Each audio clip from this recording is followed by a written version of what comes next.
JJ Snyder joins me after his big win on Saturday. Big win, JJ. Thank you for having me, and I appreciate it very much. Thank you. It is actually my pleasure, and I'm going to go real quickly. JJ, I've known you for a little bit.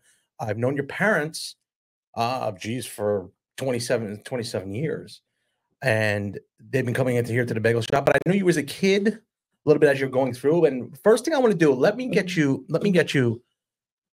you tell the story, because I can't do it any justice of your whole story from the beginning. Like who was JJ growing up and how you got to Berwick?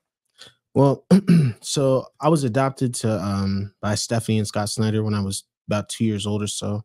My mother was a foster mother, so there was a bunch of other kids that she was taking care of at the time.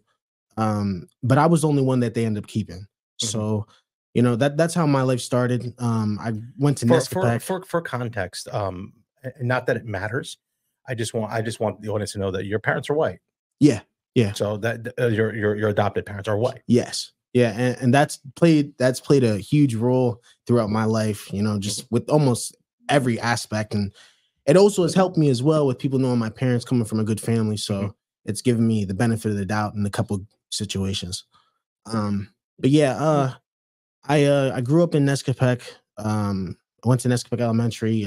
No problems through like younger in school. I didn't get in trouble coming up through school for the most part, just little stuff. To middle school, I really originally I wanted to play basketball. Like I wanted to play basketball. I really liked playing basketball. But me and the coach didn't get along. So my basketball dreams were shot down a little early, but I ended up signing up for wrestling, like as a joke. Honestly, I didn't really want to wrestle, but I was like, if I don't make the basketball team, I'm gonna just wrestle.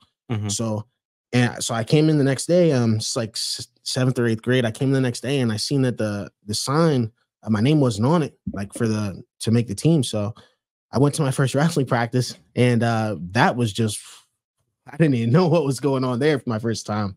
But wrestling's different. The mentality that wrestlers have is a little different because it is almost like boxing. It's almost like boxing. There's a different mentality. Yeah. So, but I thought you fit well in wrestling. I thought you did. Yeah. Better so than basketball at the time. Yeah, I definitely I excelled, but I also played football as well. Like football was my main sport.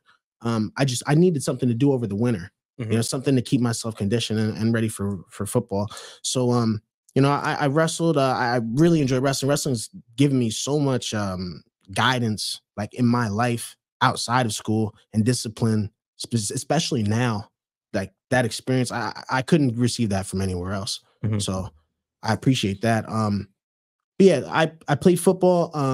Originally, like my freshman year, I didn't start. Who was the coach at the time? My freshman year, when I was on the freshman team, that was Curry's last year. So okay. I didn't get to play for Curry, but I spoke with him a couple times, you know, going in the locker room to get water and stuff like that. Right. But when I finally started getting some playing time, I was under Frank Sheptock, you know, great coach. He's helped me out in so many different aspects. Great guy. You know, he's got a really nice family. I really appreciate him. I got my first playing time end of my sophomore year, coming in subbing like the end of the season, going into the playoffs. It was rough, definitely rough. Yeah. Well, I think that's when they changed it, where the freshmen would jump up into the varsity level. Yeah, because there was a couple freshmen that were up actually. Yeah, that's tough. Yeah, so and they were back then as well. Like, you know, there's competition, but the kids were big. Like, well, the Wyoming Valley Conference is, well, we're out of that one now. We kind of are in it, but we play a couple kids.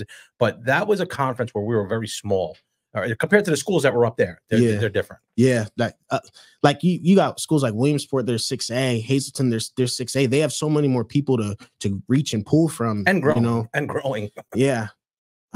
So I got a little bit of playing time, you know, end of my sophomore year playing football. My junior year, I really excelled. I literally missed all state by around 5 tackles. I busted my ass to get into that position. It was constantly working. I didn't have time to really mess around, really. I was hanging out with Tegan Wilk. He currently plays for the Houston Cougars right now. Great kid. Super nice kid, not with no bullshit. No, I know. No, he's very good to my kids here when he comes in. My kids, if Tegan comes in, tell him to come see me. Yeah. So go ahead, keep going. So, you know, I played pretty good my junior year through football. Went on to wrestling. I continued to grow through wrestling. My senior year, I was sharing a lot of, I shouldn't say sharing playing time, but sharing the field with a lot of other good athletes. So a little less tackles on my end, but I continued to excel at my sport. I finished my senior year wrestling at like 31-10.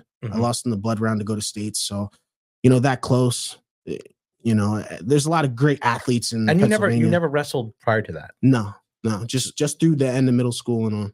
And usually in this area, the Bentons, the Southerners, they start when they're young. So you coming in at that point. And when you were born, okay, were you born in, where were you born? I was born in Philadelphia. Philadelphia. Okay, that's what I thought. Okay, so you're coming here a little bit of different. And what age did you get here? Like I said, I got here around when I was 2. My parents fully went through the full paperwork stuff about when I was 4, like to fully own me. You know what I'm saying? Okay. Yeah. All right. So now let's fast forward a little bit to now your senior year is wrapping up. You're just about ready to make a decision as to where you're going to college at this point. That was actually that was actually a really fuzzy time at the end of my we're coming around the end of my senior year because my grandmother passed away. So there was a lot of stuff going on in my family, and a lot of biological grandmother. No, my adopted grandmother, Betty. There was a lot of push and pull going on with my family, and I currently wasn't even living at home at the time. I was staying with my cousin Julie. She's a anesthesiologist. They own like Brian's Farm. Oh, I know her well. That's your cousin? Yeah. No shit. So I was staying out there with them for a while. She's really great lady, really nice. Oh, very nice. Extremely thankful for the time I had with them. But yeah, there was just a lot of misagreements and stuff with my grandmother passing away, and a lot of push pull. So they helped me get my driver's license when I was out there. My parents though bought my first car. They said I couldn't have the car until I came back home. So, I ended up having to come back home, get my vehicle. But before I came back home, me and Julie sat down, and that's when we made the decision that I was going to go to Seton Hill because I didn't want to stay around town and get myself in trouble. No, I know. So I figured to go to Seton Hill on a partial athletic and academic scholarship. Academic also. Yeah. Wow. So that was a real big time for me because at the time Frank was transitioning to go coach at BU. So I could have, stayed home and, got a little bit more home coaching love, but I figured it was a better opportunity for me to go out of town, Okay. So I made that decision. Sometime in like January, February. I moved back into my parents' house, like while I'm still in school, finishing up school. At that point in time, this was still your senior. This was your senior. Yeah, this is my senior year. Okay. I committed everything. I was okay. This is funny because it's right after I committed. I was with one of my friends down by the parking lot by the football field. Right. Just some little dumb stuff. The police ended up coming. I talked to my buddy was going in the service. They know that I was going to play football. That whole thing ended up being resolved real quickly. It was just being in the wrong place at the wrong time. Okay. But when I came into school, the principal ended up speaking with me, and they were like, "Listen, y'all just got to know when to be doing certain things and when not to be." It was just, one of those. So, and like my mom was always cool with Officer Fetter, like where they were growing up or whatever. Yeah. So I always got that side love too. Like I never was just. Norm's a good guy. I know Norm very well. He's very. He's down in Bloomsburg, but a very good guy. Yeah, I spoke with him probably either a few weeks ago at the game or a couple months ago or so. But yeah, he's a really nice guy, But yeah, so committed to college. Over the summer, I'm working out. Me and Owen Shoemaker, really great guy. He's currently running back coach. Yeah. I'm really happy for him what he's got going on. But we both committed to Seton Hill together, and we end up being roommates. Okay. So we go out to college. Definitely, the workload was something different. I was. Being younger, when I went out to school, I was 17. So I didn't turn 18 until after my mini camp was over. Okay. So I already started classes, but I was still 17. So just like a young, immature mindset, I really kind of thought I had life by the balls. Like, No, I knew what I I mean, was doing. I think we always do. We always do because we don't know. Uh, we're like, well, how do I say it? We're the big bully in the small little sandbox, Yeah. you know. And then you go out and you see, you know, and this is not, this has nothing to do with race. I'm Puerto Rican, but you know, I always give the example of a kid that graduated out of Southern, and he was a giant offensive lineman, and they said he was going to be the greatest offensive lineman that Penn State will ever see. And then you realize that there's a lot of athletic, young, black, strong men from Alabama. Yeah. That can run fast and are strong. Mm-hmm. It's a whole different world when you're not communicating in that world. Completely. Out at Seton Hill specifically, there's like, I don't know how their recruiting process was out there, but there's a lot of guys from Florida that were out there. Oh, geez. And I'm telling you, man, like some of those guys, like I'm 5'11". Like, right. I might have been 6 foot in school, but I was 5'11". So, how much did you weigh? In school, I was like 210. Yeah, you were never. I didn't think you were skinny because I would drop weight for wrestling. Oh, so that's right. I'd wrestle at 95, but then I'd play football around 210. That's right. So I'm going out there to college, and there's guys that are 6'3", 250, running 4 5s, crazy muscular. They're hang cleaning 3, you know, big weight, you know, that kind of stuff. So a lot that those guys from down south, they're definitely they're born different. Yeah, the genetics, also the genetics as well. You know, it's just you can't train that kind of stuff. Right. So when you go down and you make your decision to go down to Seton Hill, now you're a 17-year-old. Think about it. You're a 17-year-old. You had a lot of love from the family here. I mean, you did. Let's go back a little bit here. The people that you've all named, the Norm Fetters, the Sheptocks, the Bryans, are, you know, they're all people who are well known in town. So when you leave to go to this, now you're on your own. You don't have that. I don't know if it's structure. Maybe it's structure that you didn't have. Yeah. See, this is what I'm saying. This is funny. It's funny you say this. When my at this point in time, when my grandmother passed away, she left me with a sum of money, around $11,000. I was 17. Yeah. $11,000. I thought I might as well be $1 million. You know. So thinking everyone was my friend, and you know, I was just spending money on things I shouldn't have been spending money on. Just you know, being immature with not being financially mature. Mm-hmm. I really had to figure some being by my. I really had to figure things out myself. Yeah. Being out at college, I didn't because being out at school, I feel like I had something to prove. Like I feel like okay, I was the only. I'm the only athlete coming out of my family. Okay, like, my dad was in the service. You know, my brother went to LCCC, but I wasn't thinking of that as, you know, I'm going to college. I'm going to a private liberal arts school. Like, you were going to college. Let me ask this: were you going to college to get a degree, or were you going to college for athletics? Well, see, that's the thing. You know, of course, athletics played into it, for sure. But were you thinking long term? Is what I'm saying. I wanted to down the road. I wanted to be an ophthalmologist. You know, I want to be an eye doctor. That was my goals at the time because my mother has a really rare eye disease and stuff, and you know, just that it just influenced me. And I'm not slow in the head, so I could figure out the books and everything. My grades weren't bad through school, so I was good enough to get into this liberal arts school. So I wanted to be an eye doctor. Like that was my goal, but I went in undecided because I was. You're still a kid, you know. This is why I disagree with the college system.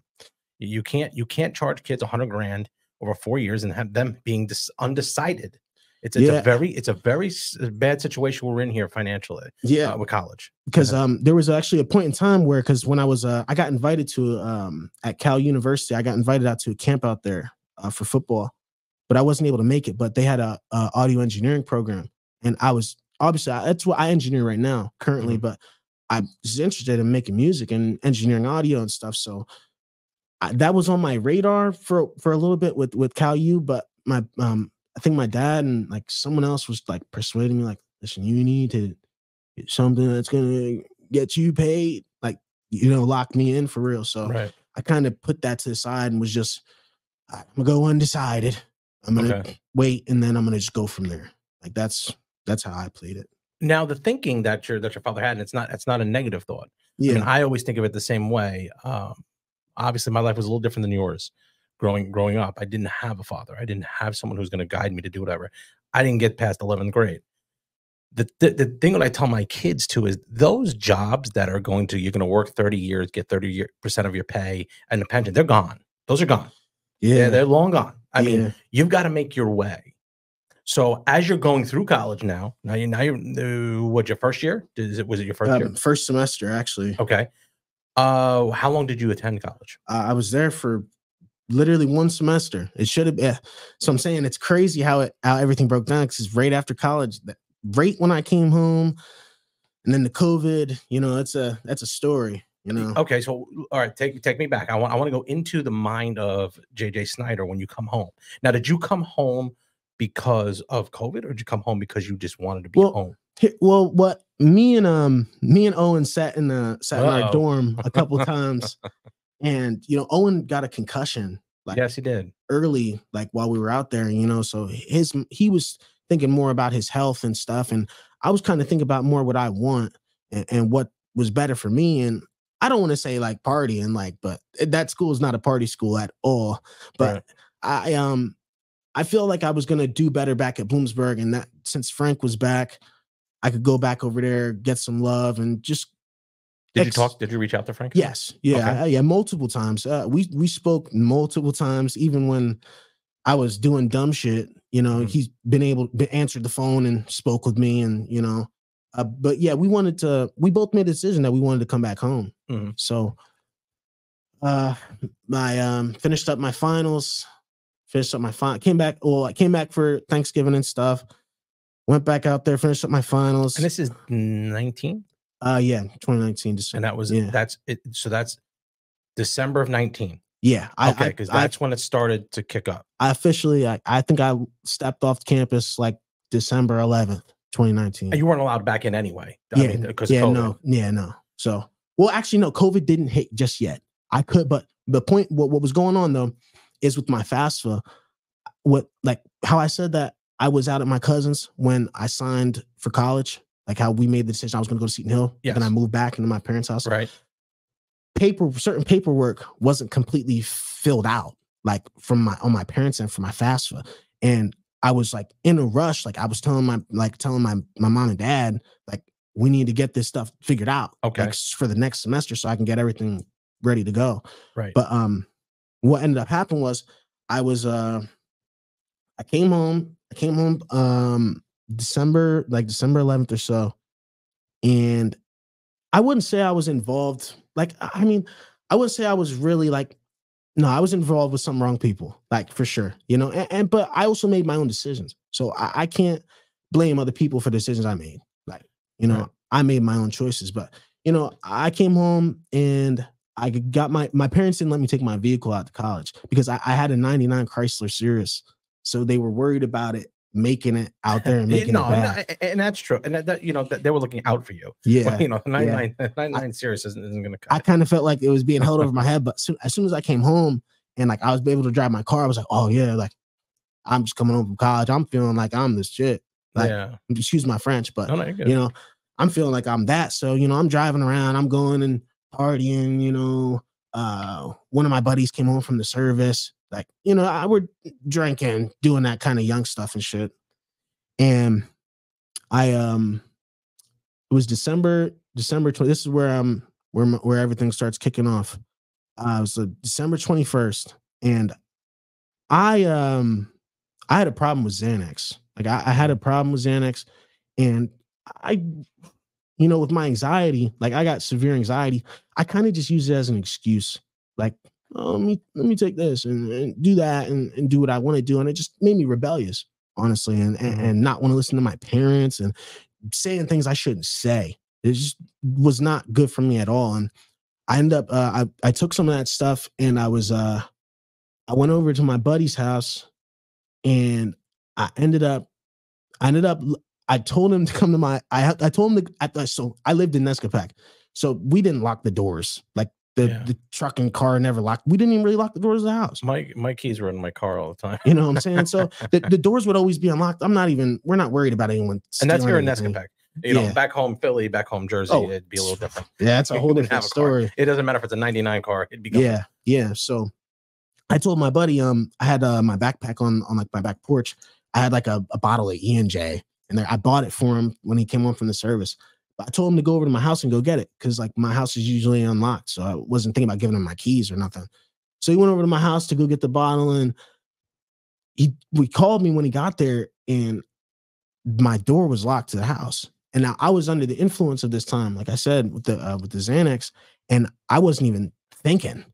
I was like, oh, I'm on the way. So I turned down Fowler, literally right by the school. I turned down Fowler Avenue. I'm coming down Fowler Avenue. And the people from Berwick around here know where the yellow mansion is, the Crispin Mansion. Yeah. Coming up right there on that stop sign, I fell asleep behind the wheel, and I totaled my car. I smacked right into a car at the stop sign going 35, and I hit it again as I woke up like behind the wheel. I was in complete shock. Couldn't oh man, like my mind was racing. Like when I woke up to that, and that's not good. But also as well as did I hurt who I hit? Yeah, right. You know, coincidentally, the person that I did hit, I can say her name, but I can say her name, Miss Kyle, the librarian from the high school. Oh Jesus, that's who I ran into. Sandy, crazy. But she hugged me and stuff, and wanted to make sure I was okay, and you know all that other stuff. And eventually, it started getting to the point where okay, what am I gonna do? Like, my car is totaled right now, and their car is jacked up. Gotta call my parents. You know, there's not really many ways for me to get out of this. You know, I overdid myself. So my parents eventually ended up getting onto the scene and stuff. And there's an officer. Now, before we go, I want to really put this into perspective here. You're a guy who, let's take your body of work from growing up here through your elementary school till high school. Okay. You just hit a woman, in a car. Yeah. But she gets out and hugs you. So if you think about that, you know you're under the influence, you know you're jacked up. Yeah. But the perception of people that are around are saying, JJ has his stuff together, just got out of college, he's coming back, he's still balling, doing what he's doing. Yeah. You know, good looking kid, he's walking around in good shape. So that tells that I want that for the people to understand. That's your character. That's yeah. Now at the time, I'm going to tell you, JJ, at the time, I thought something was wrong. Yeah. Your hair wasn't tight. You know, it was a little bit of a fro. You had stuff going on. Yeah. And you know, I'm being honest. No, that's what happened. That's for real. And that's why I said, oh shit, what's wrong with JJ? Because you were always put together. When I saw you, you were in with your mom or dad. You were always together. And I can remember when I went to Surplus Outlet when you're working there with my kid. My kid was like, oh, do you play football? And he was enamored by you, and you talk to him very well, like you're speaking now. Yeah. You're a very good speaker. So that's the point I'm trying to make is you're not just this guy thugging out all through school who do whatever. You're not. No. So now you're in a spot. Yeah. Well, what'd you do then? And I had a lot of character issues going on at this time, trying to figure out who I was, especially from side influences, and a lot of stuff from side influences really influenced a lot of my decisions. But yeah, my parents came and got me from that situation. And I originally, I didn't get it. Like, I originally was fine. I didn't get a DUI or nothing. I was fine, but I kept falling asleep. So my parents were obviously concerned, took me to the hospital. You kept falling asleep behind the wheel? I kept falling asleep in their vehicle, like in the back seat, as they were bringing me home. As they were bringing me home. So they took me to the hospital, and the hospital ended up, you know, they do their thing, and I ended up getting charged with a DUI later. So that was that. But this fully kicks off everything, because from that point in time, like that day specifically, I was just on a rampage. Like that same night, I completely forgot I even crashed my car. That's how I told my mom I was leaving. I'm out. She's like, "Where are you going?" I'm like, "I'm only in my car." She's like, "You don't have one." Like, and you really forgot. You completely forgot, and that's when you would think I realized I had a problem, but I didn't. I still thought I knew what I was doing, you know. And I actually ended I ended up getting arrested that night in my parents' house. In my parents' house, that was a really it's right before Christmas, December 21st. But I didn't go to jail. They took me to the hospital in Wilkes-Barre because they knew I was like under the influence of something. But I wasn't like 302 or nothing. I signed like the paperwork and I was good to, you know. Okay. But I ended up being in there for about 10 days. So I missed Christmas. That was a experience. At this point, are you thinking to yourself like, what the hell's going on with my life?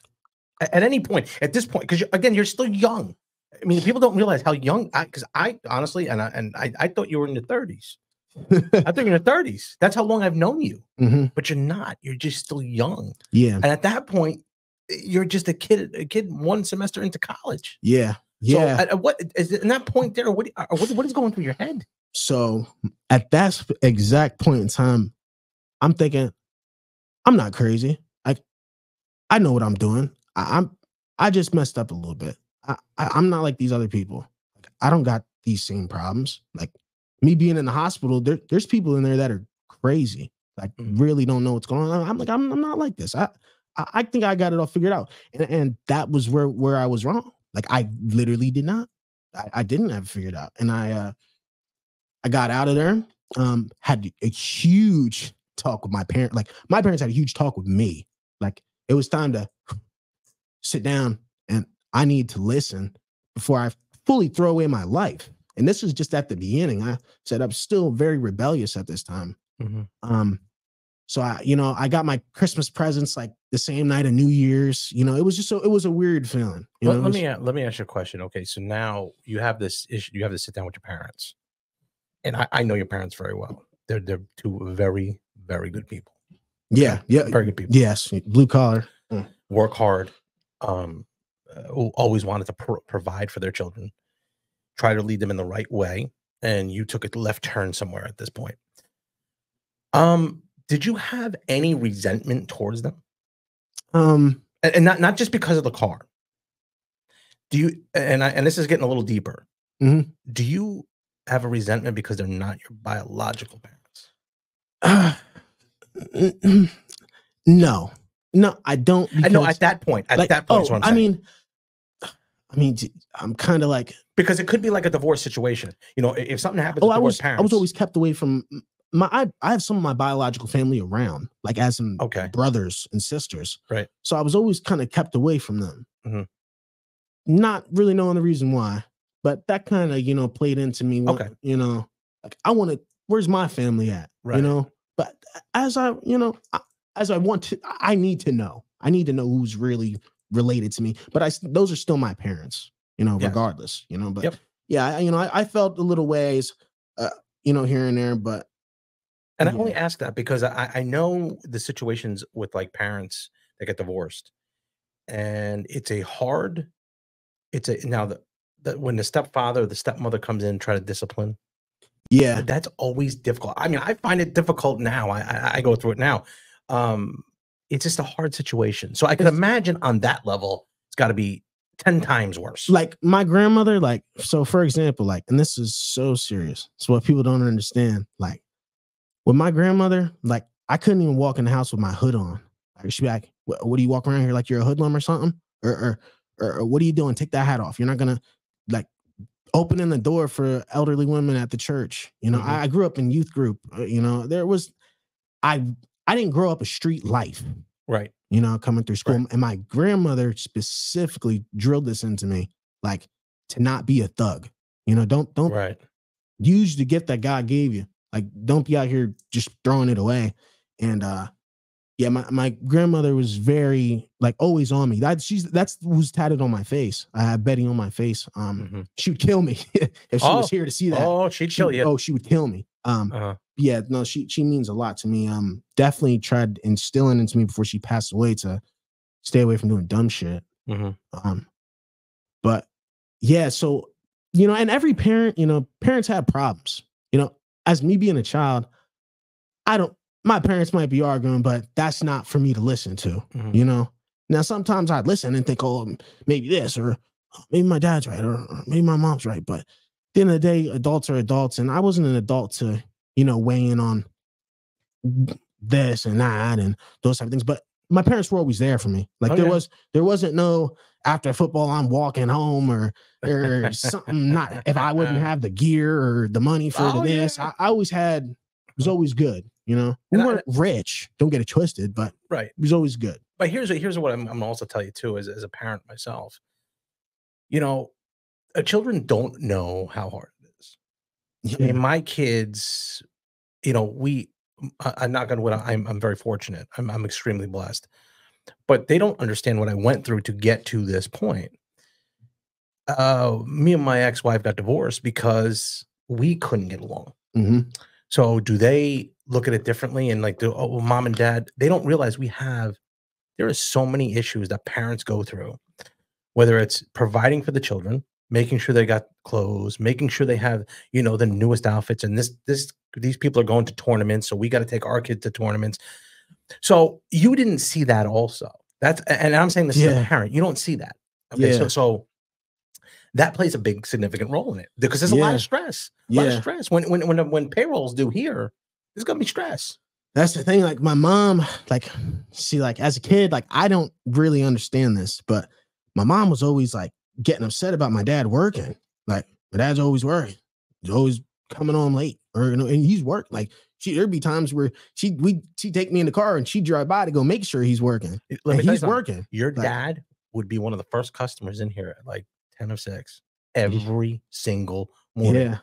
Sometimes I'd be with him. And that's what I'm saying. That's what I'm saying. So your dad, and he works at the auto parts store. Yeah. That don't open till 8 o'clock. Yeah.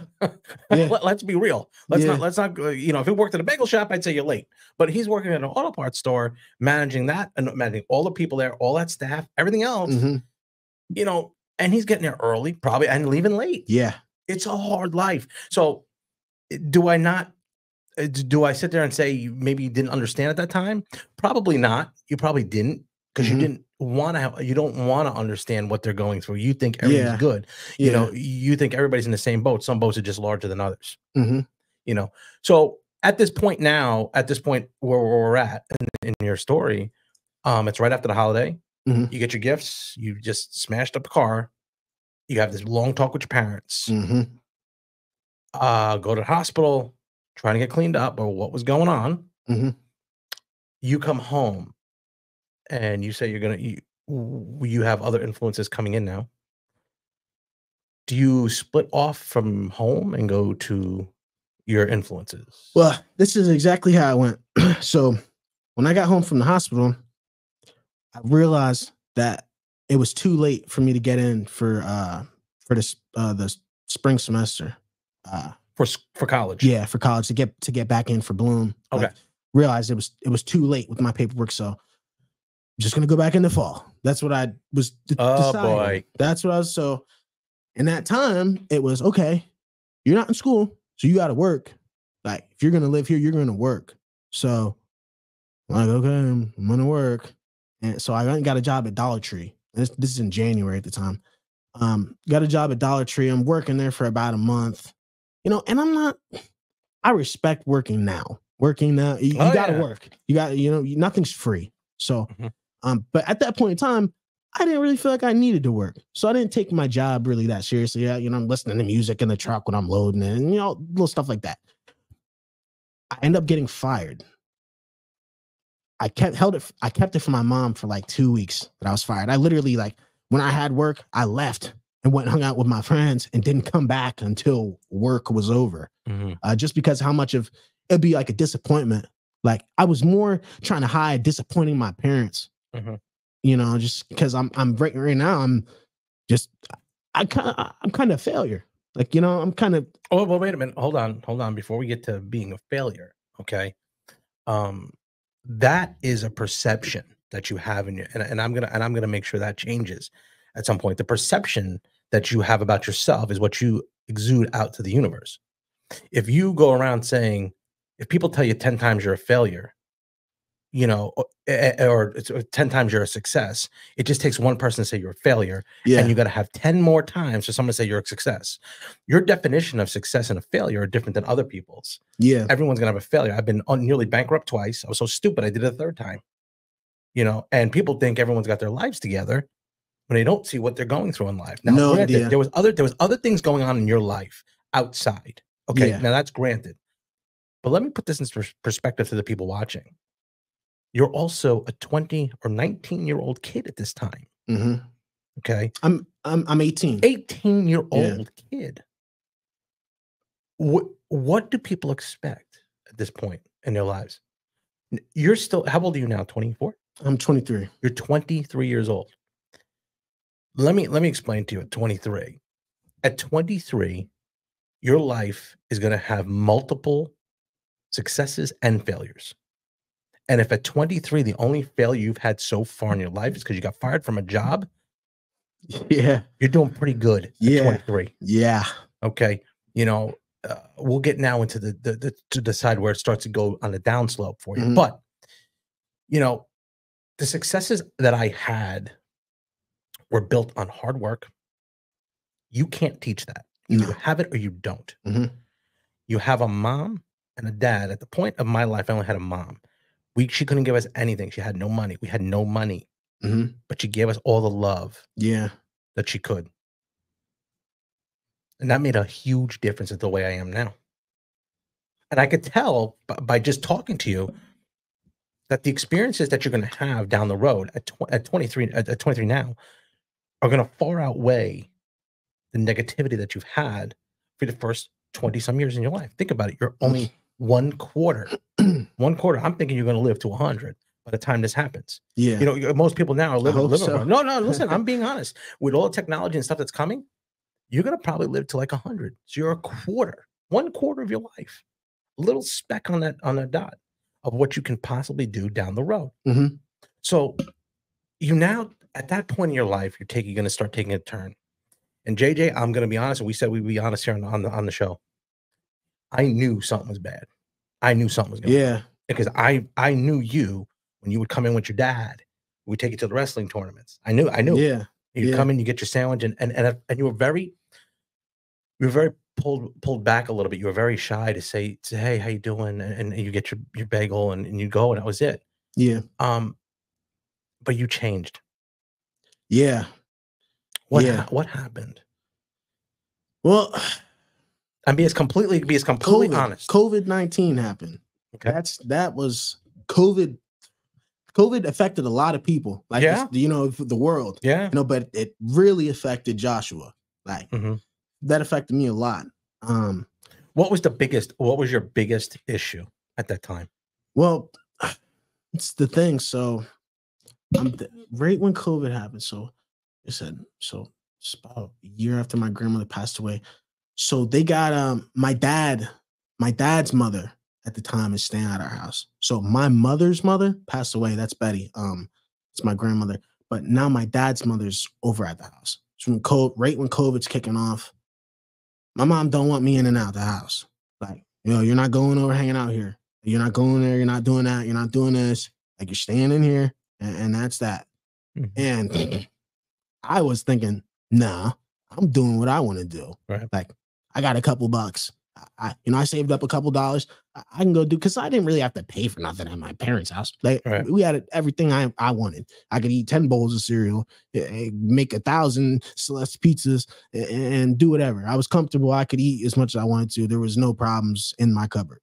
But I was like, I do whatever I want. So I moved out, and my mom's told me, she said, listen, if you leave, you cannot come back, because like with the COVID shit. And with there being an older woman in our house, that's way too risky for them. Let's not forget, your father went through a bad bout. Yeah. With COVID. Yeah. And financial, like that's what I'm saying. There's a lot of stress on my family. My God, yeah. Oh my God, yeah. During this time. And I'm kind of at this point in time, kind of adding to the stress. So I'm a little bit. I kind of like, I'm like, I'll do this the J way. So. So that's where COVID-19 started everything for me. I moved out. I moved into, I moved into my one buddy Jamal's house. Jamal is currently in prison this day, but he's coming home in this next month and a half. I've been putting money on his books for about 2 years, taking care of him. Let's go back to Jamal for a little bit. What's his situation? How do you get there? Well, see, and this is the thing.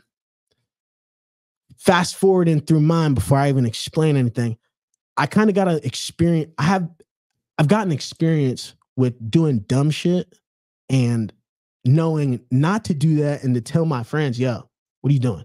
Like, I've already done this. Like, I've already kind of been down to like what you're doing. Like, don't do this. And, he was hanging out with, some people, my cousin, Marie Smith, Oh, yeah. Yeah, he was just recently released from prison. This is serious stuff. Like, I never went to prison. I got, I went to jail a couple of times, as I'll explain, but I never went to prison. Like, and I still feel I was, like I said, I started figuring things out, but I was watching as I was figuring things out, I was watching my friends go away.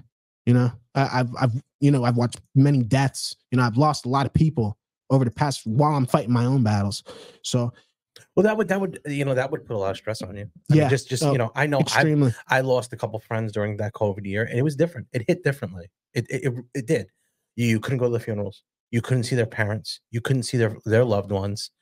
So it hits differently. And then you almost try to question. And I'm a pretty positive guy, but I started questioning myself. I mean, at that point, when COVID hit, I was going through a wicked divorce. Prior to that, I was. So that hit at the time. But we'll get to that too, as to why I'm calling this the redemption on this show. Let's get to where it starts to get.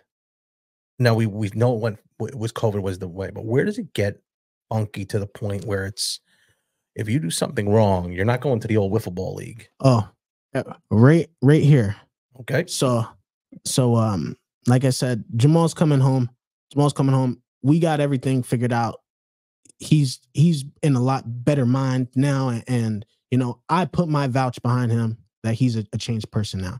But at this point in time, he had open arms to allow me to come move into his house, like at his parents' house.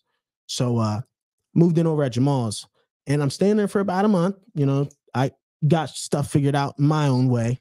And my friend, it's not my friend, but my friend Sammy Sagers at this point in time, he went to Scranton Prep. He wrestled up there, district champion, great wrestler. I can't take that from him. But he asked me if I wanted to go down to Belmont Abbey, down to his college down in North Carolina, because he was on a D2 wrestling scholarship down there. And I was like, yeah, let's go down. And he's like, and everything. So like the streets are like naked, like with COVID, like no one's really out. It's almost like it's a zombie town. Like the only people that are out are the people that need to be out, So I end up, I went down to North Carolina and with my buddy and stuff down at school, and we're hanging out down there. And like I said, this reverts again. Like I said, I had a problem with Xanax, and you still did. Yeah, you never stopped. No. Wow. I managed to like almost hide it. Like, I'm good. And when I leave, maybe take one, I come back. But I know I can't do it around my parents. Like, I know because my parents are not playing that shit. No, like not at all. So I'd kind of, take my bursts in time and do it when I had free time. But, I did this in my free time in North Carolina, and that was not a good situation. I ended up falling asleep in like the apartment, and my buddy couldn't wake me up, but ended up getting me out to the car, and they went to drop me off at a hospital in Charlotte, like in the middle of the city. We're staying in the Gastonia at the time. You know where Gastonia is down there? No. It's right outside, probably like about 25 minutes outside of Charlotte. But staying in Gastonia. So I've never even been into Charlotte yet. So like, take me into Charlotte. We're at the hospital. I know I'm waking up to the car door being opened, and there's like a nurse there with a wheelchair, and I'm opening I'm like, yo, what are y'all doing? Like, why are you dropping me off? I'm out of it. I'm out of it. But I'm like, what are y'all doing? Like, what's going on? Like, oh, you weren't waking up. You need to go with them. So I'm like, so I go with the lady. I go inside. I'm telling you, I'm fine. I'm fine. I need to go. They let me out of there because I'm really causing a ruckus. I'm being loud. They don't want me in there. They're not trying to deal with it. Do you know in your mind at this point when you're waking up, do you know what's going on? No. Like, do you remember? Yes. But you weren't clear? No. Really, you know, when you're under the influence, and I couldn't, like, kind of with alcohol, you get it. Like, people get liquid muscles and just start, like, you think in a whole different way when you're under the influence. Yeah. That's where I was. There was no, like, I'm doing something wrong. Like, yo, what's going on? Like, I don't know. I knew, like, I was present, but I wasn't thinking clearly, like, at all. Mm-hmm. And, you know, I was causing a scene and my phone died. So I'm causing a scene outside and the police end up coming. I tell them, because I'm obviously not telling them I'm under the influence. I'm not trying to, you know, get a public intoxication or something. But I tell them I took too much melatonin or whatever. My buddies dropped me off at the hospital. I need to get back to the apartments where my stuff is. Because at this point in time, I feel like I just got effed over. My buddies no one stayed. Like, no one, like, I'm just in the middle of Charlotte by myself. There's no one there. And this is you call these people your friends? Yeah, at the time. Yeah. Okay. So I'm just explaining to the officer at the time. It's like a red roof building or something somewhere in Gastonia by Bojangles. Bojangles got really good chicken. Yeah. But somewhere by Bojangles, and the officer knew where I was speaking of. So they ended up driving me back there, and my buddy Sammy at the time said that he don't want me there no more. I wrestled. He wrestled. It was going to be a tussle at some point in time, you know, it was going to happen. So he didn't want to do that. So the officer said I had to leave. So I was getting my stuff. and getting in the car. And I left. I left with one of his friends. His friend was going to pay for my flight back to Pennsylvania. And at that point in time, just something. And this caught me again later in life, going back. Like, if a situation is bad, you don't go back. Like, there's no reason to go back. Why'd you go back? Because I feel like I had a point to prove. Like, to who? I'm to Sammy. I'm like, I'm JJ. I'm JJ. I'm tough. I'm like I said, I'm still trying to find myself. So at this point, have you talked to your parents yet? No. I'm just doing. I'm literally, when I moved out, it was like you didn't make one phone call to your parents. No. Like, I think I might. My mom. I don't even know. I don't even know if she knew I was in North Carolina. Honestly, I have no idea. Okay, so when you go back to this situation, are you clear in your head? I could break it all down now. Like, for the most of it, like, I forget some bits and pieces, like, because I was so intoxicated at the time.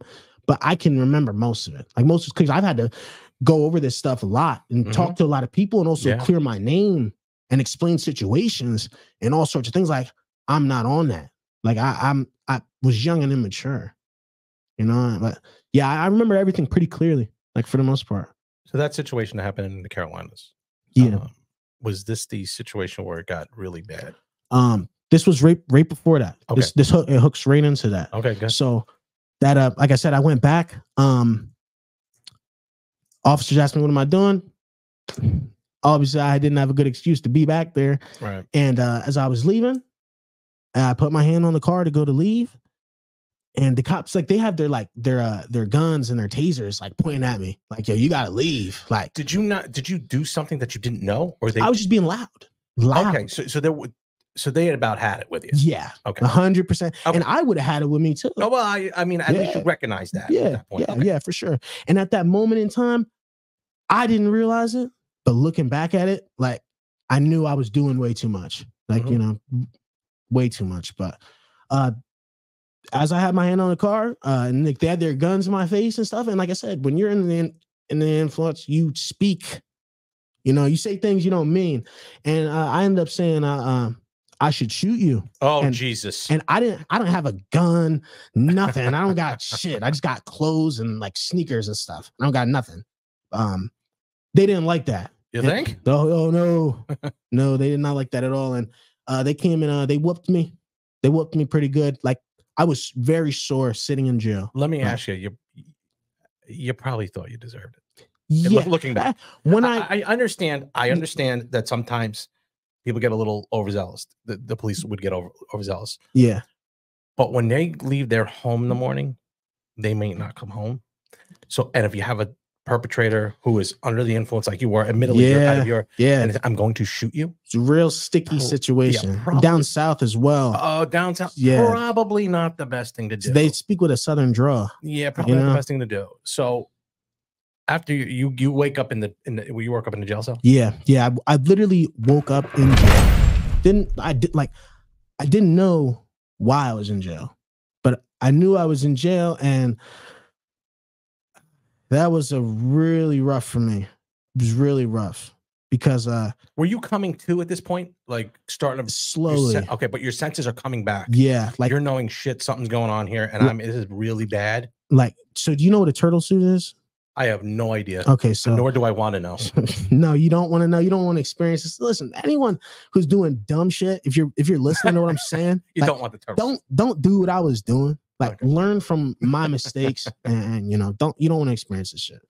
But because like I said, when me going to the hospital and stuff, they put me in this turtle suit. And what a turtle suit is, it's almost like a dress, but there's like no sleeves, and it's like a skirt. Kind of, but it's all one piece, but you don't get no underwear, no socks, no shirt, no nothing. It's just like this dress, but you're naked underneath, And when you're in a turtle suit, like they got you on watch. Like, so there's like that's usually suicide. Yeah. So they're watching you and stuff, and you can't have like a regular tray plate, none of that, real limited. So I'm not even nowhere near as comfortable as the other prisoners at the time. I'm freezing. I'm like, and I'm coming down off of drugs.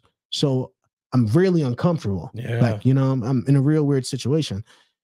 About 2 days in, because I'm not eating. This food is garbage. Like, well, they're not going to put 5-star stuff. Yeah, food's prison. Food's horrible. But I finally start coming to my senses, and I'm like, where am I? What town am I in? Does my mom know where I'm at? No, my parents don't know where I'm at. Does anyone know where I am? I'm probably wondering. You were probably wondering, how the hell did you get here? Yeah, because I didn't find out what I said until after. Like, but what exactly did you do to cause the police to show up? Just the argument? Just me being loud, just being loud, and it turned to this. Yeah, just being loud and me running my mouth and a couple F-bombs here and that, and that'll a black man acting loud in the South is not. Yeah, they don't like that. No, it wouldn't be good. It wouldn't be good. No, JJ, that's not smart. But I was actually in jail for a month down there. But 3 days into it, I came out onto the floor, like, because I'm trying to get money. I'm trying to get money to my boots. So I call my mom. The CO in the bubble ended up saying, Mr. Snyder, your mother Stephanie's trying to get in contact with you. Something she says to call her. Something here's her number or something. So my mom knows where I'm at now. Not because of me. Listen, I'm telling you, like, this kid told my mom that I got arrested in something Mecklenburg. What kid? The Sammy. Oh, Jesus. This guy, you got to get away from this. Yeah. Bad dude. He said something Mecklenburg. Mecklenburg is not near Gastonia. Like, and where I was getting supposedly transferred to, these are two, like, I'm telling you, over an hour and a half, 2 hours away of each other. Like, I'm nowhere near, like, I'm not in the same county, like that he's saying. Mm-hmm. My mom ended up just calling around, like, to all the jails and, like, just calling, like, trying to find out where I am in North Carolina. So I think it was like maybe her eighth call or something. Like, she finally found where I was, and that's how I, went from there. And then they were putting money on me and talking to me. But that's the thing. It wasn't just we're gonna come save you. No, that was not it. Like, I had to sit my ass there for a little bit and learn. Don't you think that's the best thing for you? I mean, and let me put it to you this way: a mom will love you regardless. You could swear at her, you could say you hate her, you could say all this other. And don't do those things. I'm not saying you should. Yeah, I'm saying that mothers are different than dads. Dads, we're more disciplinarian. We're dumb. We just do dumb stuff like, oh, we're dopey. We hang around the house and, we work a lot and do whatever. And we think that the mother should do whatever. But the mother is a different, unique person. And I learned this from my mother. Regardless of what you do, regardless, you could be, anything short of probably murder. Yeah. And which I can't say on YouTube, but anything short of taking someone's life. There is a love that they have for you that you'll never understand. Because we're guys. We'll never understand. Yeah. We didn't carry a child 9 months. We didn't adopt a child and bring them into their home. Yeah. Especially, and I know I've said this, but people who don't understand, Berwick is a predominantly white area. It's a white family bringing a black child into their home, taking care of them as if he was their own. Yeah. You had cousins and everything else. Yeah. That itself shows me the love that Stephanie has, or your mom has for you. And still at that point, she still said, there's still hope. Yeah, that's there was I don't want to say that like they gave up on me. Like anytime they didn't. Anytime my parents didn't answer the phone, it was kind of like, you need to learn. Like you need, like, because like I said, like my mom says she loves me today. My dad loves me today, regardless of all the things that I've done, like things I regret doing, just me putting myself in bad situations, they still love me, so it goes to show a lot, they really care about me and, care about the decisions that I make, as well as now that I'm getting older, I'm not trying to reflect any bad decisions onto them. That's, I'm beyond that. Like I'm growing up. God forbid. Yeah, no, I know. And the thing is, when you lose hope, that's the worst part. Let's take COVID, for example. And that, if you lose hope, because there was people who did lose hope. Yeah. I mean, how many people that took their own lives and did stuff like that? Yeah, there's a lot going on. You lose hope, and that makes you paralyzed. And I remember my mom, when my mom, she had no money, she had nothing, and she almost lost hope. And that was the worst. That was the worst you could see somebody. They lose hope. They say, I'm a failure. I don't have any. There's nothing I can do to have these 3 kids. They're growing boys. They're eating. They're eating me out of house and home. Now I have no food. That point is so critical in your life, where your mom called you, but she also was smart enough, and your father too, to not just give it to you. Say, no, I'm going to give it to you. Yeah, you got to earn this the hard way. That exactly. So, when do you get home? So I ended up, I was May. So I got arrested on May 31st and I was home on June 30th. And this is when I got locked up down there, like up here, like you can read the newspaper and see the news. Like, what's going on down there. None of that. No, like you don't know what's going on unless you're talking to someone out there that knows what's going on. So when I got out, it was literally buildings being burned down, running through the street, stealing, looting, from the Black Lives Matter stuff with George Floyd dying. Wow, that's what that happened when I was in jail. Holy cow, man! These years run together. Yeah. Everything I'm gonna explain to you all hooks into itself. Like it all goes together, like a book. But yeah, it was peak the Black Lives Matter when I got out. So there's a lot of people saying all sorts of stuff, like black and this, that, all lives matter and this, that matters and da da da. We're all humans. What the color matter? Like, my parents are white. Like that's one thing that, and growing up, I got hit with this a lot. Oh, you're white. Oh, you're white. Oh, it's like. So because I talk intelligently, I'm white. So if I don't speak intelligently, I'm black. So if I'm being black is negative, I'm white is good. It doesn't make sense. Like me being white, being smart. Like, oh, you're white. But me being black is doing some dumb shit. Like but don't you think that's the culture sometimes? And I mean that because they don't want you to succeed. I definitely see that. Dude, people are losers, and when you're losing, you don't want to lose by yourself. So you'll pull anyone in with you to come lose with you, like that, you know, and that's sad. That's sad for some people. I'm not saying it on that. I mean, it's in my culture as well. I mean, you know, Hispanic, we're very clingy, but there are some. Are you talking about like influences from people of my race? Yes. Oh yeah, hell yeah. Because me being so with me growing up with white parents, I know that's what I'm trying to get to. With me growing up with white parents, every time when I come around people of my race, people know that like the way I speak, like I'm not. I don't even know how you want to word it for real. Like, not ghetto. Yeah, I'm not ghetto. Yeah. You know what I'm saying? I'm not ghetto at all. I don't give that off at all. I don't speak with a slang. JJ, what happened to you? I can get right into that. So, because you were a great athlete, you told Judge Connect he coached you in football. Yeah, and he was like, you said you're going to Penn State, you're going to do this, you're going to do that. And then he said, what happened to you? How did that make you at that point? Well, and I'm not trying to make you feel bad. How it all got into that specifically. My mom, we watched The Blind Side 1,000 times. You know that movie? Right. Yeah. So my life was kind of almost behind that. Like, it's almost like, okay, this is kind of how my life's going to go. So just with, you know, sports and and, you know, Coach Connect, like, well, when he's the judge. Now. He's the judge now. But when he was my coach, I remember when he was driving that brown Mustang.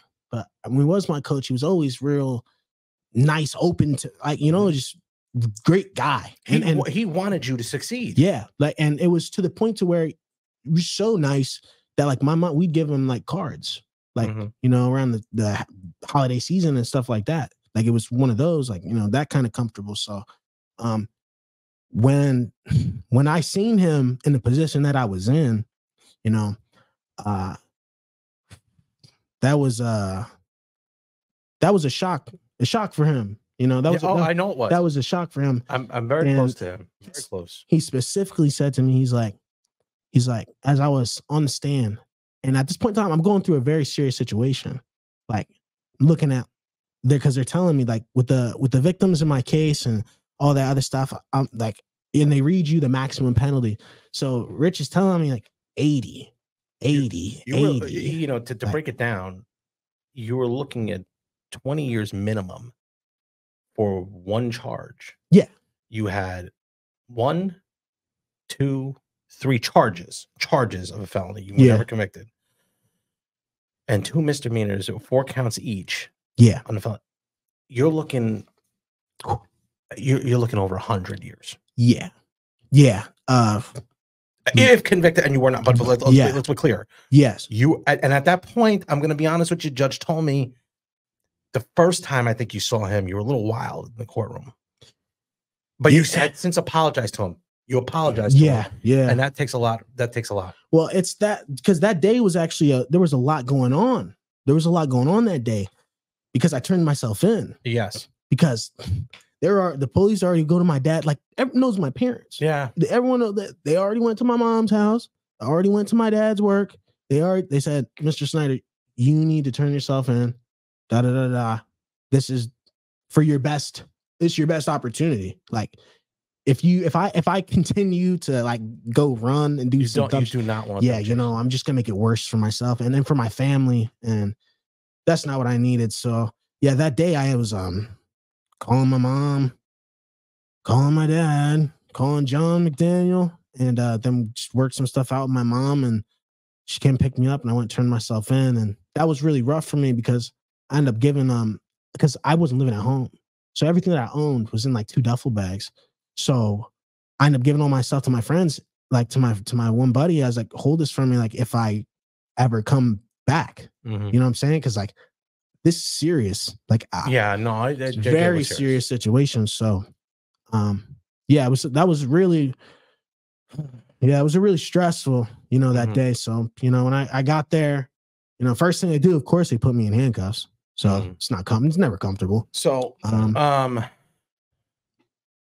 So I tell you to go see Leo because at the time I really wasn't training many people. I just was doing whatever, and came back again. And I said, okay, and comes back again. And I could tell you, there's only one person that I've always said that I've ever said, hey, and I've told Leo this a million times. You're gonna get your heart broken in boxing.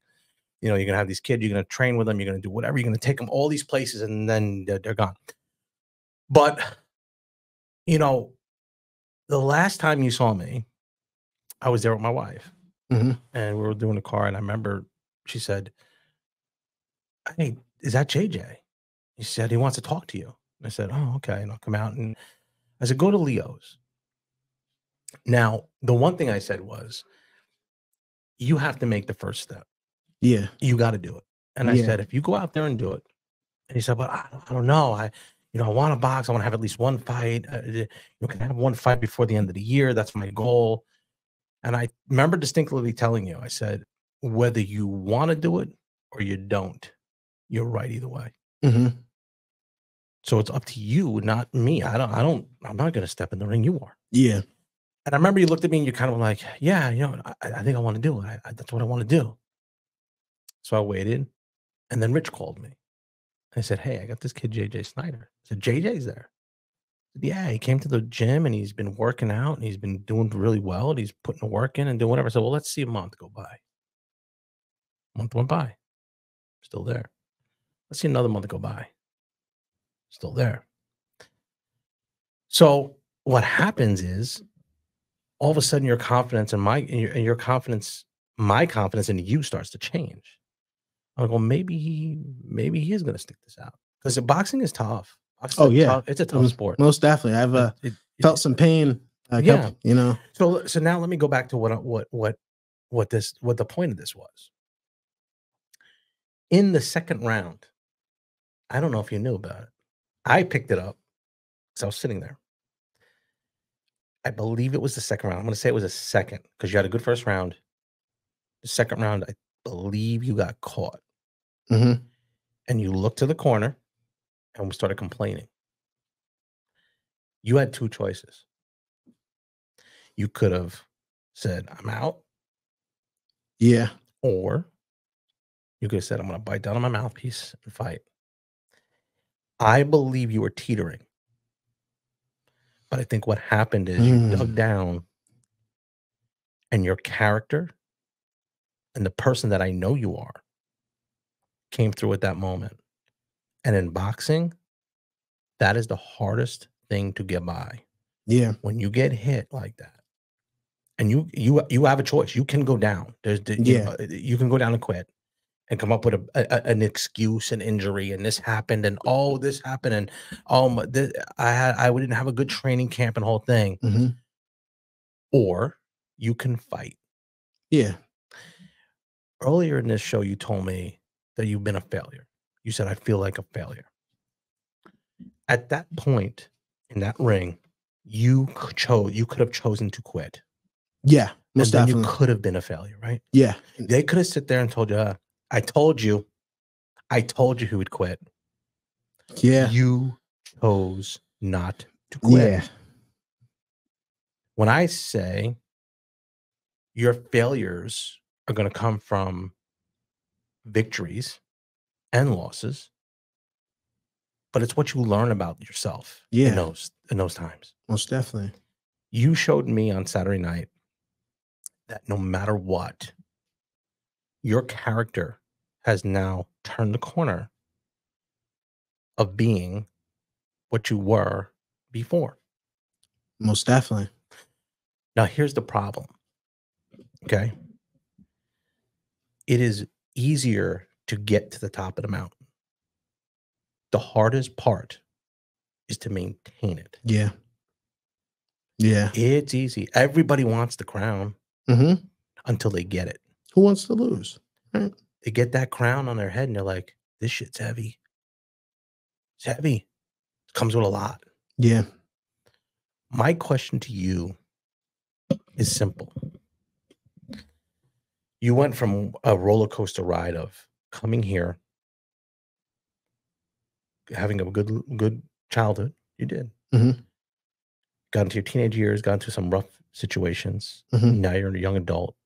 You have a beautiful fiance or girlfriend. Yeah. Beautiful kid on the way. Yeah. And now you get to this high of the high on Saturday night. You win your fight. That's something that, and I told you when you came out that ring, you told me you would be here. That's how I know when you sit there and tell me I want to be X, Y, and Z. That's how I know you can be X, Y, and Z. Because you proved to me over 3 to 4 months. You said I went from here and didn't know a thing about fighting. You went in there. I mean, Nothing. You said people say, nothing. "Oh, I'm a street fighter." When people tell me they're a street fighter, I say, "Good, perfect," because we're boxing. Yeah. I say, "Perfect." Now in a street fight, different story, but we're boxing. Yeah. I'm good with that. You tell me you're a street fighter, I say, "I'm good, perfect, awesome." But you showed me what it takes for a person who has character to go through. You got to be comfortable in uncomfortable positions. Mm-hmm. And it was uncomfortable in there. Yeah, very. The guy was big, he was aggressive, but you showed something to me.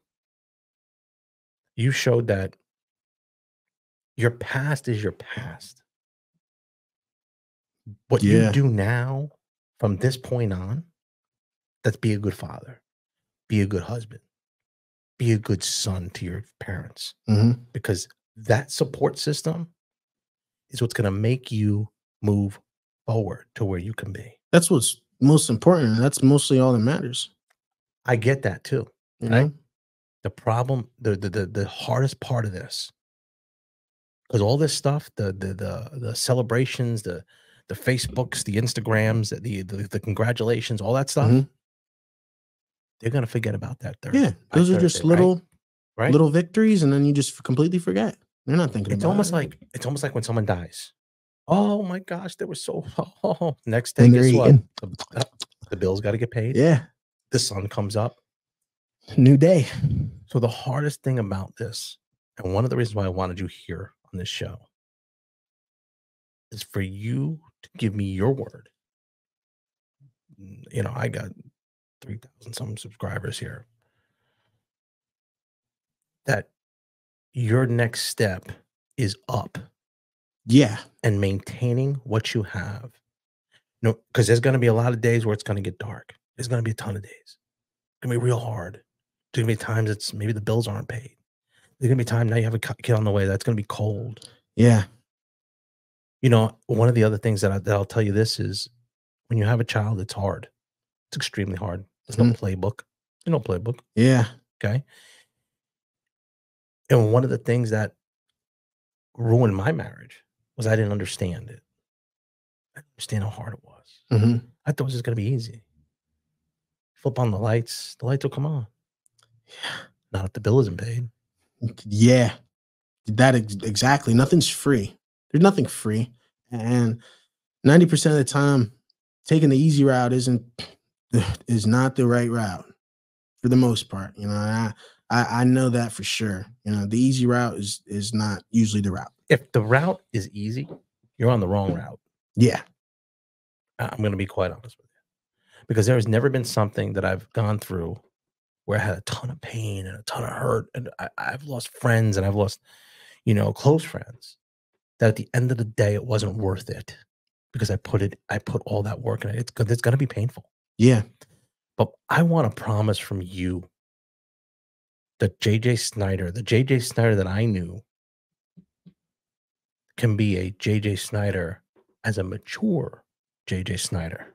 See, that's the funniest thing about that specifically is that when people talk to me today, and like you could judge, like you could quickly judge me from looking at my face, like because that's a huge thing. People just as soon as you hear me speak, like I'm not stupid. Like I'm educated, and I'm not speaking from like my past. Like you wouldn't know, like if people didn't know me or didn't know what I've done, you wouldn't even think I've done the things that I've done, like that I'm not proud of. Like I can speak to people very well and maturely, you know, like definitely past, like everything I've done before is 100% behind me. I don't have the time to facilitate and allow negativity. Like that's too much. I barely got friends. I don't, you know what I mean? You know, people I've cut out of my life just because of the stress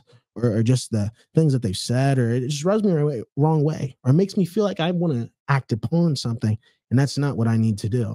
Like, exactly what I'm saying. And you know, Rocky Boxing was built, and this podcast here was built on boxing is a struggle of life, but Rocky was built on taking somebody who thought they were nobody because they couldn't, maybe they didn't play in a football team, or they just had a rough home life, because you'd be amazed at how much rough home lives people have there.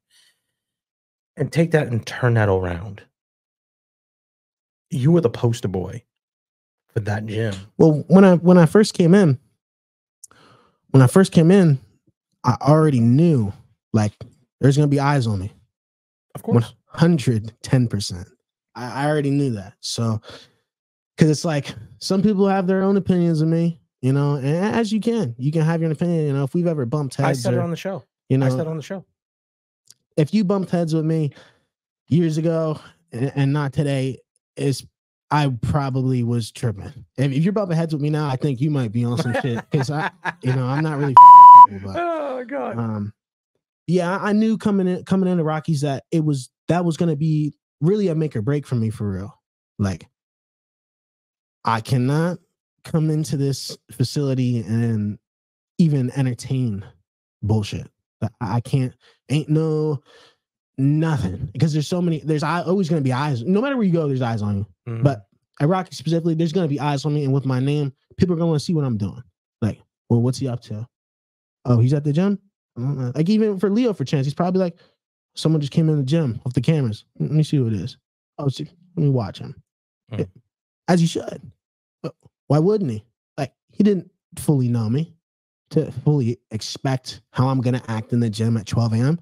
But for an hour and a half, I'm banging the bag. I'm working, leaving for 25 minutes, doing a run, coming back, sweating. So, yeah, Rockies for me, that was really like, honestly, like a safe haven for me, for real. Let alone with helping me like defend myself.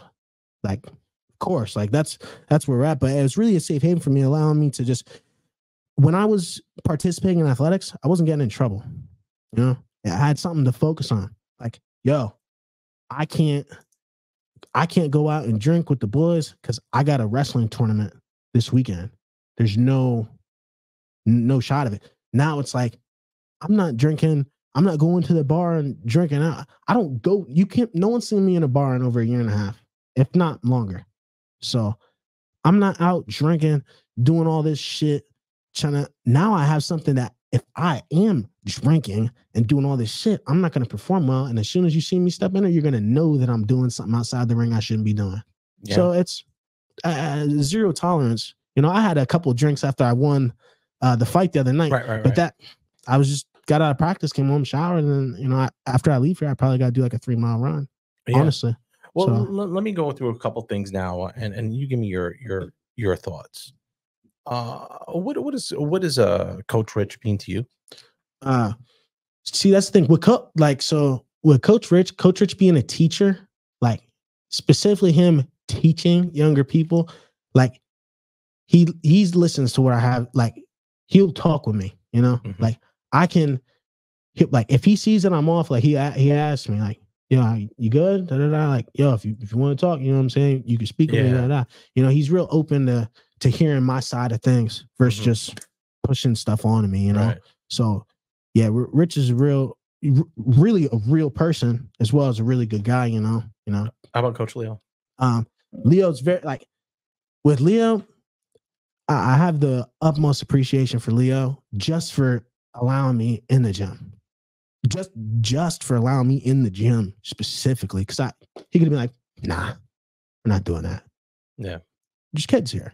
This is a family. We're not dealing with this. But he allowed me to come into the gym and prove myself. And people don't understand how much that fight meant to me. I almost cried multiple times, you know? Like, that meant a lot, getting that done and out the way and winning that fight. And, you know, just knowing I still got a little bit left in the tank. People still believe in me a little bit. Well, let me tell you, it might have meant a lot to you, but it meant a lot to me.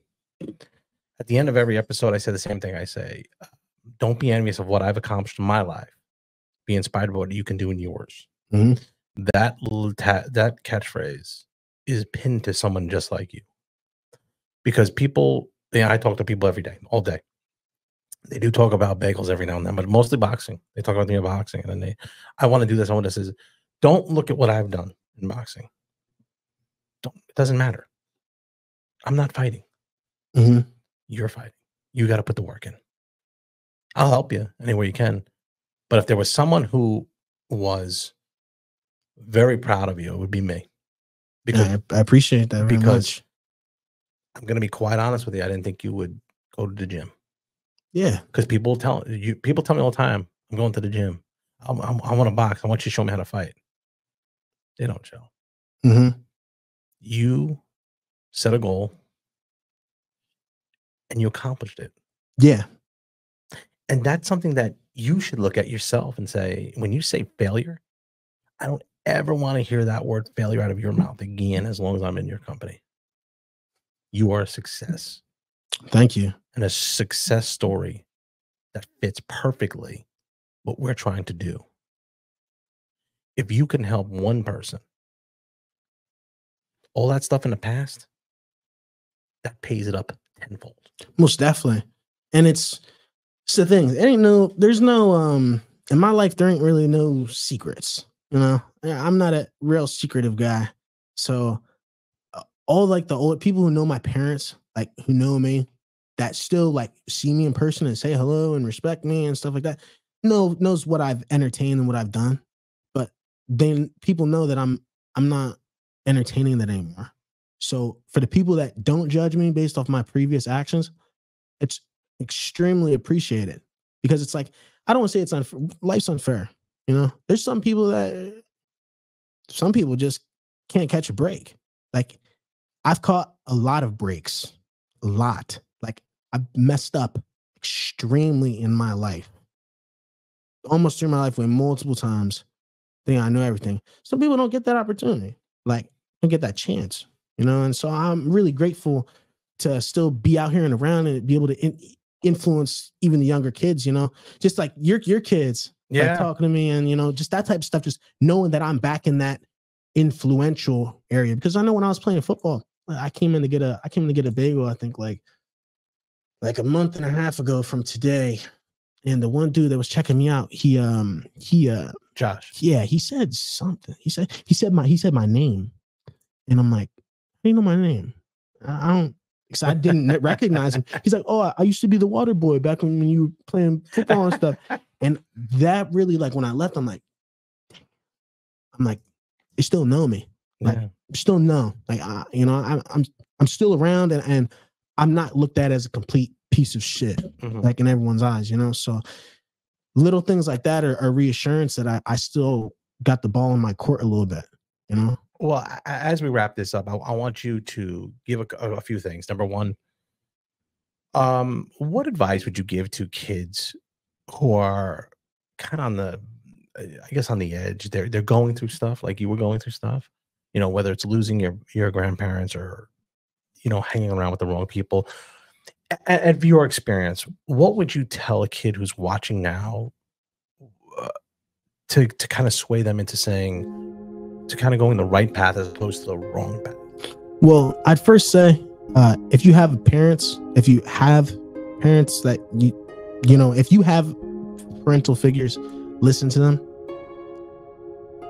You know, some people aren't meant to be parents. You know, some people are just in the role. They're not really a good parent. So, you know, I can't speak specifically on that. But if you have a parent that's, you know, taking care of you and providing for you, it's probably in your best interest to listen to what they have to say.